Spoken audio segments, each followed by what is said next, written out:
Students, आज हम discuss करेंगे x ray studies of benzene structure के जब हम बेंजीन की स्ट्रक्चरल एनालिसिस करते हैं, इसके स्ट्रक्चर को डिटरमाइन करते हैं बाय एक्सरे, तो हमारे पास क्या रिजल्ट आते हैं, हमारे पास जो है वो क्या डाटा आता है। तो एक्सरे एनालिसिस जब हम बेंजीन का करते हैं तो हमें पता लगता है कि बेंजीन का जो स्ट्रक्चर है वो हेक्सागोनल है। हेक्सा कहते हैं 6 को और गोनल कहते हैं कॉर्नर, यानी 6 कॉर्नर जो है वो स्ट्रक्चर आता है।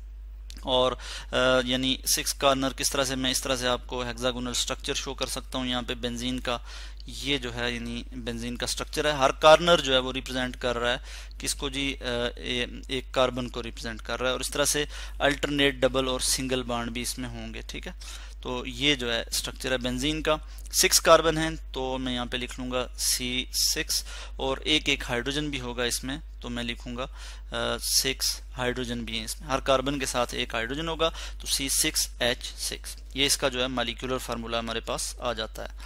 तो एक्सरे स्टडी से हमें पता लगता है कि ये हेक्सागोनल स्ट्रक्चर है और जो है इसका मैं यहाँ पे स्ट्रक्चर भी लिख लेता हूँ। और इसमें जो आप देख सकते हैं यहाँ पे ये इसका अब स्ट्रक्चर आप क्लियरली देख सकते हैं कि जिसमें जो है किस तरह से जो है अल्टरनेट डबल और सिंगल बॉन्ड है, ठीक है। और जो बॉन्ड एंगल है वो हमने कहा कि 120 डिग्री है। चूँकि हमें पता है कि ये sp2 हर कार्बन जो बेंजीन में जो हर कार्बन है वो sp2 हाइब्रिडाइज्ड है, ठीक है। sp2 हाइब्रिडाइजेशन में आपको पता है कि जो बॉन्ड एंगल होता है वो 120 डिग्री का होता है। कितना होता है जी, 120 डिग्री का बॉन्ड एंगल होता है। आप इससे पहले भी जो है वो पढ़ चुके हैं, हम यहाँ लिख लेंगे 120 डिग्री। और ये चीज़ हमें कंफर्म होती है एक्सरे स्टडी से, जब हम एक्सरेज को यूज़ करते हुए बेंजीन का स्ट्रक्चर जो है वो स्टडी करते हैं। और इसके अलावा हम देखते हैं कि जो कार्बन हाइड्रोजन जो सिंगल बॉन्ड है, ठीक है, यानी ये किस तरह से बनता है। चूंकि हमें पता है कि हर कार्बन के पास 3 sp2 हाइब्रिड ऑर्बिटल हैं। कितने हैं जी, टोटल 3 sp2 हाइब्रिड ऑर्बिटल हैं, ठीक है। तो 3 ऑर्बिटल्स वो किस तरह से यूज करेगा, किस तरह से बर्निंग करेगा, ये जो है मैं यहाँ पे आपको बता देता हूँ पहले कि ये जो है स्ट्रक्चर आ जाता है। हर कार्बन के पास 3 sp2 हाइब्रिड ऑर्बिटल हैं। फर्ज किया मैं यहाँ पे सिर्फ इस कार्बन की बात करता हूँ, इस कार्बन की। तो ये जो कार्बन है इसके पास 3 sp2 हाइब्रिड ऑर्बिटल हैं। एक sp2 हाइब्रिड ऑर्बिटल यूज करेगा ये किसके साथ, बर्निंग बनाने में हाइड्रोजन के साथ।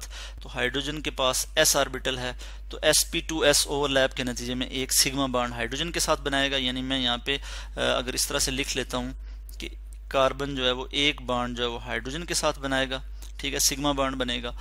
और बाकी दो जो इसके पास sp2 हाइब्रिड ऑर्बिटल हैं वो क्या करेगा, वो दूसरे कार्बन के साथ जो है वो सिग्मा बॉन्ड बनाएगा। तो एक इस कार्बन के साथ फर्ज किया इसने बना लिया जैसे मैंने यहाँ पे शो किया है, और एक इस कार्बन के साथ जैसा कि यहाँ पे भी आपको नजर आ रहा है। और यहाँ पे किस तरह से बनेगा, कार्बन कार्बन कार्बन बॉन्ड जो है वो किस तरह से बनेगा, ये जो बॉन्ड बनेगा ये sp2 ओवरलैप के नतीजे में बनेगा। ये जो है sp2 ओवरलैप के नतीजे में बनेगा। अब हम देख लेंगे इसकी बॉन्ड लेंथ कि बॉन्ड लेंथ क्या है, हम उसके लिए वापस आते हैं यहाँ पे। तो जो बॉन्ड लेंथ है इसमें मैं आपको बता दूं कि कार्बन कार्बन और कार्बन हाइड्रोजन बॉन्ड लेंथ क्या है।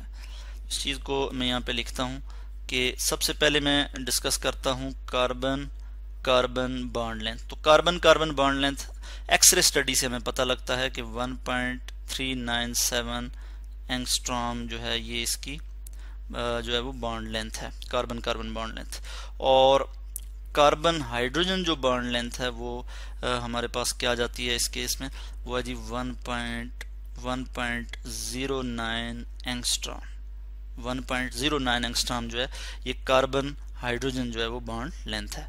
उसके अलावा हमने बात की कि हेक्सागोनल स्ट्रक्चर है और ये प्लेनर स्ट्रक्चर है इसका, ठीक है। इसमें क्या होता है कि कार्बन जो है वो एक एटम, फर्ज किया कार्बन का मैंने जैसे नीचे भी आपको बताया, यहाँ पे एक कार्बन है, इसके साथ 3 और एटम जो है वो अटैच हैं, एक तरफ हाइड्रोजन दूसरी तरफ कार्बन और इधर भी एक कार्बन अटैच है। तो 3 कार्नर पे मजीद ये सेंट्रल जो कार्बन है इसके साथ मजीद 3 एटम अटैच हैं, ठीक है, जो कि एक इस कार्नर पे है, एक इस पे और एक इस पे, ठीक है। तो ये एक ही प्लेन में, ठीक है। अगर हम ऑन द पेपर इनको लिखें तो हम इसको इस तरह से जो है वो लिख सकते हैं।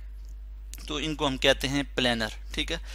तो इस केस में हम देखें कार्बन और हाइड्रोजन जो हैं ये भी एक ही प्लेन पे हैं, तो कार्बन हाइड्रोजन भी एक ही प्लेन पे हैं, तो हम इनको इस चीज़ को कहते हैं कोप्लेनर। ठीक है, कि ये दोनों जो है वो कोप्लेनर है। तो एक्सरे स्टडी जब हम जो हमें क्या बताती है, बेंजीन की जो एक्सरे स्टडीज हम करते हैं कि बेंजीन का हेक्सागोनल स्ट्रक्चर है, इसका बॉन्ड एंगल जो है वो क्या है 120 डिग्री, और हमें पता है कि sp2 हाइब्रिडाइजेशन के केस में भी 120 डिग्री बॉन्ड एंगल होता है। ठीक है, और इसमें जो है बॉन्ड लेंथ क्या है कार्बन कार्बन, ये हमने स्टडी किया, और हमने कार्बन हाइड्रोजन बॉन्ड लेंथ की बात की।